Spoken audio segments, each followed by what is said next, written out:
Já chegou a hora de falar numa pauta recorrente aqui, a saúde.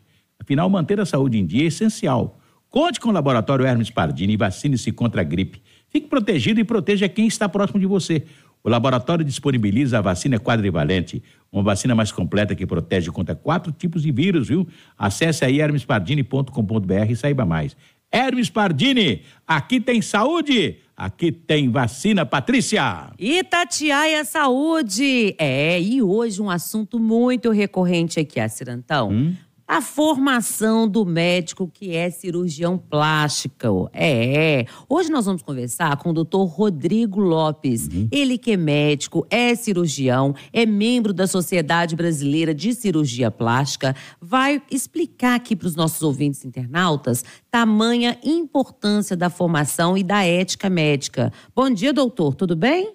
Bom dia, Patrícia. Bom dia, Cir. Bom dia, doutor. Que alegria ter o senhor aqui, viu? É uma honra toda minha. Então, doutor Rodrigo, nós te convidamos para vir aqui hoje porque recentemente, há uns 2 meses, nós tivemos aqui uma apuração, um inquérito da Polícia Civil investigando uma profissional de saúde que não é médica e que ali no Instagram valia dos seus serviços aí para fazer bichectomia, lipo de papada, fazer vários procedimentos médicos e até mesmo com fins estéticos.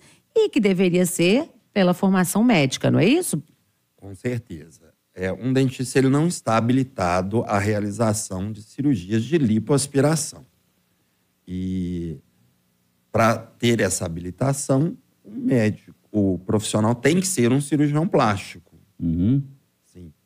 E nesses casos foi realizado em consultório, né? Sem nenhum preparo médico, né? Sem nada. E todas as pacientes apresentaram complicações infecciosas. Para o ouvinte entender, doutor, por exemplo, o senhor que é um cirurgião, o senhor estudou quantos anos? O cirurgião plástico, a formação básica para você se tornar um cirurgião plástico, o médico deve se preparar com 6 anos de faculdade.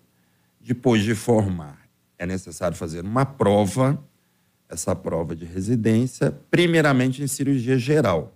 Tem que fazer os 2 anos de cirurgia geral, depois outra prova, ser aprovado num processo seletivo de residência em cirurgia plástica e fazer um treinamento de mais 3 anos em cirurgia plástica. Após esse mínimo de 5 anos, você ainda tem que prestar uma prova pela Sociedade Brasileira de Cirurgia Plástica para ser aprovado como título de especialista em cirurgia plástica. E normalmente o médico cirurgião plástico, ao fazer a residência médica, né? E nós tivemos aqui médicos famosos que fizeram residência e que tomaram conta da residência médica aqui da Santa Casa de Belo Horizonte, por exemplo, muito tempo, né?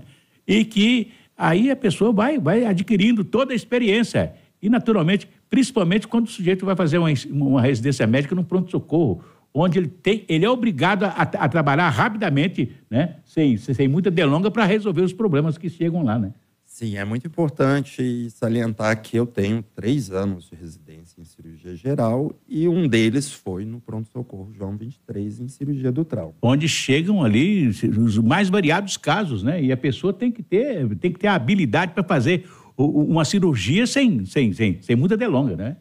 Sim, e a cirurgia plástica não envolve só a cirurgia estética. A gente também faz os procedimentos de cirurgias reconstrutoras e reparadoras.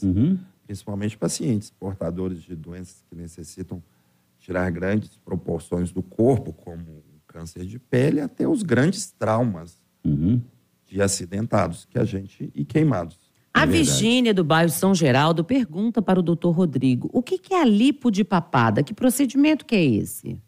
Bem, a papada, né, que seria a região cervical, a gente tem 2 motivos que levam ao acúmulo, né, a alterações nessa região. Ou excesso de pele ou excesso de gordura. Quando é só o componente de excesso de gordura, pode-se realizar uma lipoaspiração, que seria uma sucção com uma cânula da gordura dessa região. Mas tem que salientar que é uma região importante, em que a gente tem várias estruturas nobres. Tem presença de vários vasos sanguíneos importantes, presença da traqueia, da tireoide, de vários nervos. Então, é uma região que conecta a cabeça ao corpo. Então, é uma região muito importante. A gente não pode subestimar uma papada, uma região cervical, um pescoço. A Virgínia é essa que já perguntou, né, da lipo de papada. E tem aqui também a Fernanda. Ela pergunta sobre bichectomia de bochechas. Também é a remoção aí da gordura, doutor? Sim.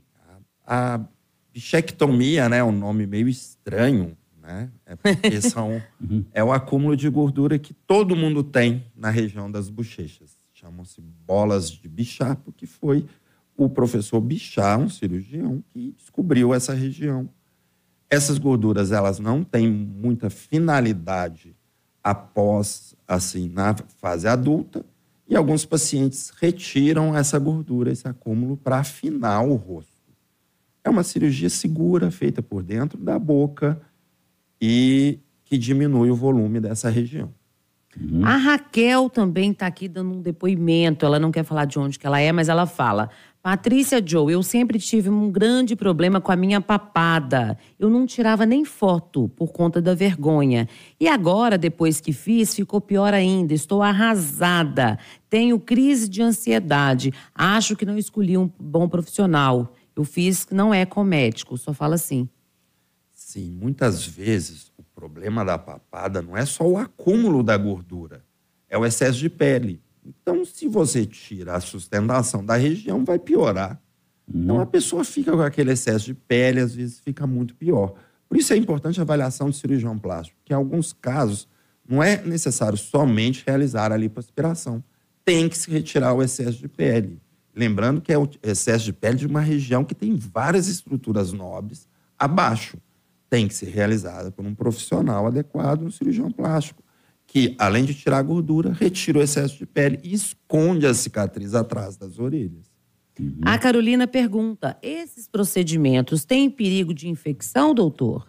Todo procedimento cirúrgico, todo procedimento invasivo, mesmo que seja uma injeção, tem risco de infecção, porque está se colocando algum produto ou algum instrumento dentro do corpo. Por isso é importante o profissional ele saber e ter uma formação no que está fazendo. Se você joga uma bactéria, faz um procedimento com o material contaminado, a infecção pode ser grave.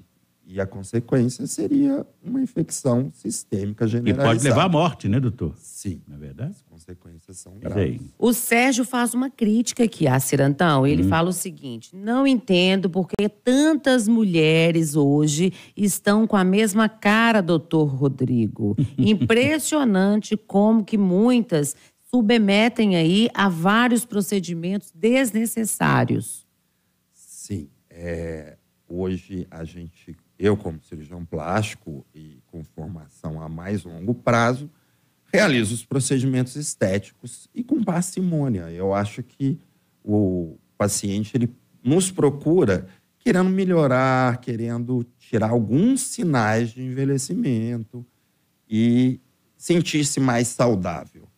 Atualmente, muitos profissionais utilizam desses procedimentos para vender produtos. Então, há um excesso de uso de preenchimentos nos rostos para deixar todo mundo com o rosto igual e vender uma quantidade maior de produto. Não propor um tratamento adequado para cada paciente. É um negócio da beleza, não é isso? Sim, é um negócio da beleza que foi invadido por várias especialidades médicas, não médicas e profissionais sem profissão. O nosso tempo é curto, doutor, mas eu quero só te fazer essa pergunta aqui, que é do Lindomar. Ele pergunta: minha mulher teve muita dificuldade com a lipoaspiração. O médico chegou a realizar 4 procedimentos de uma única vez. E ele pergunta: o que quantos procedimentos podem ser feitos numa cirurgia? A indicação da quantidade de procedimentos a serem realizados vai depender do estado clínico e do risco que esse paciente apresenta. Muitas vezes o paciente não vai poder realizar nenhum procedimento. E muitas vezes você pode associar mais de um procedimento. Por isso, a avaliação e a experiência do profissional é importante, porque o acúmulo e a utilização de um número maior de procedimentos pode levar a maior risco, pode levar a complicações, pode levar ao óbito. Mas vale fracionar o número de cirurgias e aumentar a segurança do paciente. É bom lembrar que uma cirurgia plástica, qualquer cirurgia, tem que ser feito numa clínica que tenha todas as condições de dar ao paciente tudo aquilo que ele precisa no momento mais difícil, não é verdade? Sim. Nós conversamos com o médico cirurgião, ele que é o Dr. Rodrigo Lopes, membro da Sociedade Brasileira de Cirurgia Plástica. Muito obrigada, doutor. Quer deixar um contato? Sim, o meu Instagram é Dr. Rodrigo Lopes